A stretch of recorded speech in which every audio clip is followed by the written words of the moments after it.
Hello बच्चों, स्वागत है आप सभी का अपना नीट यूट्यूब चैनल में। यहाँ पे हम लोग biology 90 most important topic discuss कर रहे हैं नीट 2026 के लिए। बात आपको ध्यान रखना, ठीक है। और ये अगर मैं टॉपिक के बारे में बात करता हूँ, ये जो 90 मोस्ट इंपॉर्टेंट टॉपिक है ये बहुत ही इंपॉर्टेंट टॉपिक है, ठीक है। यहाँ से हर साल सवाल पूछा जाता है, ये बात आपको ध्यान रखना है, ठीक है। तो आज हम लोग यहाँ पे बायोलॉजी 90 मोस्ट इंपॉर्टेंट टॉपिक में टॉपिक नंबर 2 डिस्कस करेंगे, बायनोमियल नोमेनक्लेचर, ठीक है। ये बहुत ही इंपॉर्टेंट टॉपिक। इससे पहले टॉपिक नंबर 1 हम लोग डिस्कस कर चुके हैं, that is transport of gases, ठीक है। अगर वो टॉपिक का वीडियो आपने नहीं देखा है तो आप जाके चैनल पे देख सकते हो, ये बात आपको ध्यान रखना है। क्लियर, हम चैनल पे अपलोड कर चुके हैं पार्ट 1 और पार्ट 2 में, ये बात आपको ध्यान रखना है, ठीक है। तो आज हम लोग बात करेंगे बायनोमियल नोमेनक्लेचर के बारे में, ठीक है। देखो, बायनोमियल नोमेनक्लेचर के बारे में बात करता हूँ तो बायनोमियल नोमेनक्लेचर ना एक प्रोसेस है या एक सिस्टम है जो ऑर्गेनिज्म की साइंटिफिक नेम प्रोवाइड करता है, ये बात आपको ध्यान रखना है, ठीक है। तो इसका आप डेफिनेशन बना सकते हो कि binomial nomenclature is the process of providing scientific name is called binomial nomenclature, ठीक है। बायनोमियल नोमेनक्लेचर एक प्रोसेस है या एक सिस्टम है जो ऑर्गेनिज्म का साइंटिफिक नेम प्रोवाइड करता है, ये बात आपको ध्यान रखना है। क्लियर है। अब बायनोमियल नोमेनक्लेचर के बारे में बात करता हूँ तो बायनोमियल नोमेनक्लेचर को कैरोलस लीनियस नाम के साइंटिस्ट के द्वारा दिया गया था, ये बात आपको ध्यान रखना है, ठीक है। तो आपसे सीधा सवाल पूछा जाएगा कि बायनोमियल नोमेनक्लेचर को किसने दिया था, तो बायनोमियल नोमेनक्लेचर को कैरोलस लीनियस दिया था, ये बात आपको ध्यान रखना है। क्लियर है।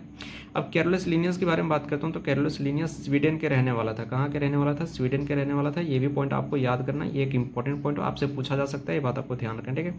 अब कैरोलस लीनियस के बारे में बात करता हूँ तो कैरोलस लीनियस ने बताया कि जितने भी ऑर्गेनिज्म का साइंटिफिक नेम होगा उसके दो कंपोनेंट होंगे। क्या होंगे? दो कंपोनेंट, ठीक है। तो each scientific name has two component. Linnaeus ने बोला कि हर एक ऑर्गेनिज्म का जो साइंटिफिक नेम होगा उसके दो कंपोनेंट होंगे, मतलब दो हिस्से होंगे। फर्स्ट कंपोनेंट को हम जेनरिक नेम कहेंगे और सेकेंड कंपोनेंट को स्पेसिफिक एपिथेट कहेंगे, ये बात आपको ध्यान रखना है, ठीक है। फॉर एग्जाम्पल जैसे मैंगो के बारे में बात करता हूँ, ठीक है। तो मैंगो का जो साइंटिफिक नेम होता है वो मेंजीफेरा इंडिका होता है। क्या होता है? Mangifera indica. ये आपको याद करना होगा, एनसीईआरटी में दिया गया है, ये बात आपको ध्यान रखना है, ठीक है। जहाँ पे मेंजीफेरा जो है ये फर्स्ट कंपोनेंट हो गया, जो इंडिका है वो सेकंड कंपोनेंट हो गया, ठीक है।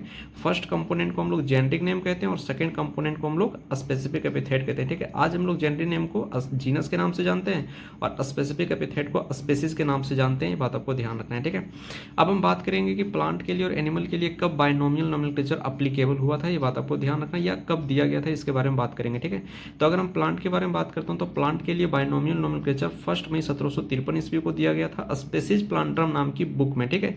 जिसमें लीनियस ने, और इस बुक में लीनियस के बारे में बात करते हैं तो इस बुक में लीनियस 5900 प्लांट स्पीसीज का नाम रखा था, ये बात आपको ध्यान रखना है, ठीक है। अब एनिमल्स के बारे में बात करता हूँ तो एनिमल्स के लिए binomial nomenclature 10th edition of Systema Naturae in 1758, यानी कि 1758 में जब सिस्टमा नेचुरी का 10th एडिशन रिलीज हो रहा था या 10th एडिशन जब पब्लिश हुआ था तो उसमें बताया गया था एनिमल्स के लिए बायनोमियल नोमेनक्लेचर कैसे यूज करना है, ये बात आपको ध्यान रखना है। क्लियर है। अगला पॉइंट आपको ध्यान रखना है, बायनोमियल नोमेनक्लेचर के बारे में बात करता हूँ तो बायनोमियल नोमेनक्लेचर को आज पूरी दुनिया भर में जितने भी बायोलॉजिस्ट हैं सभी फॉलो करते हैं, ठीक है। तो binomial nomenclature has been used by all the biologist of all over the world.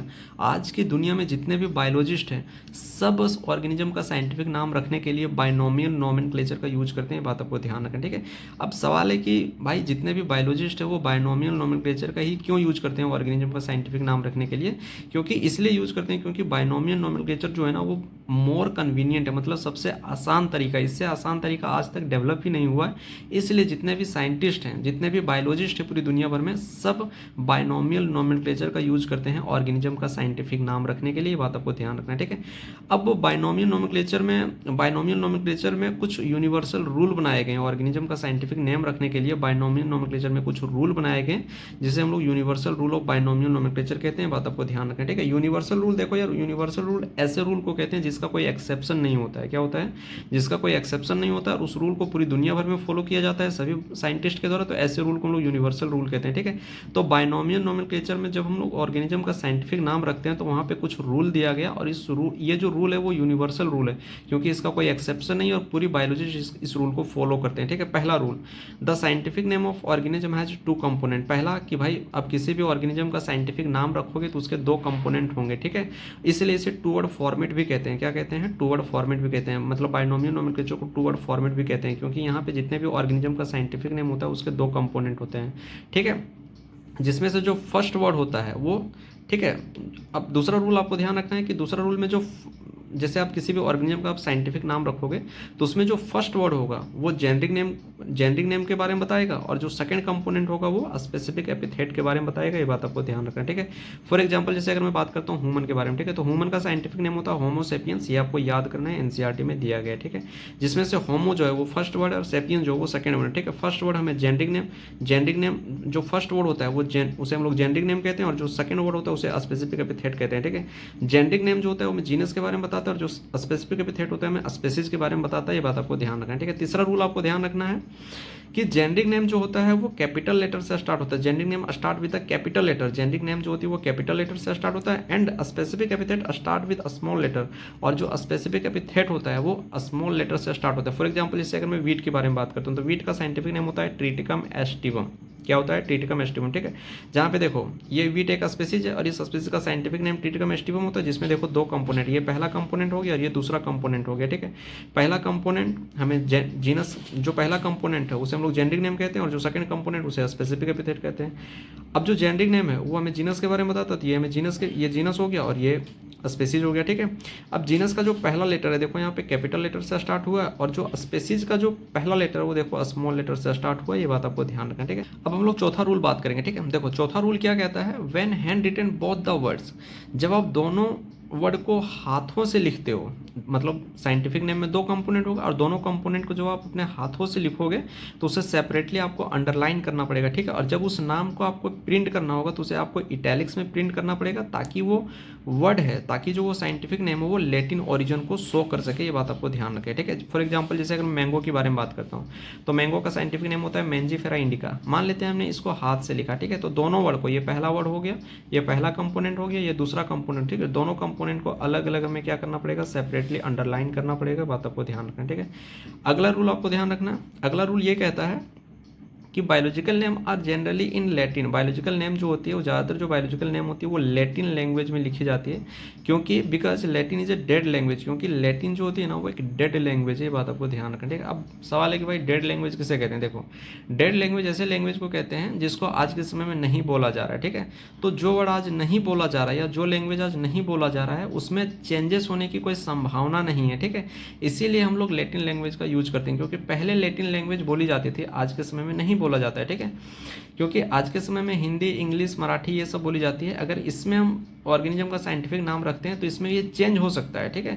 इसलिए हम लोग डेड लैंग्वेज का यूज करते हैं ऑर्गेनिज्म का साइंटिफिक नाम रखने के लिए। बात आपको ध्यान रखना, ठीक है। अगला रूल हमें ये बताता है कि बायोलॉजिकल नेम आर लेटिनाइज।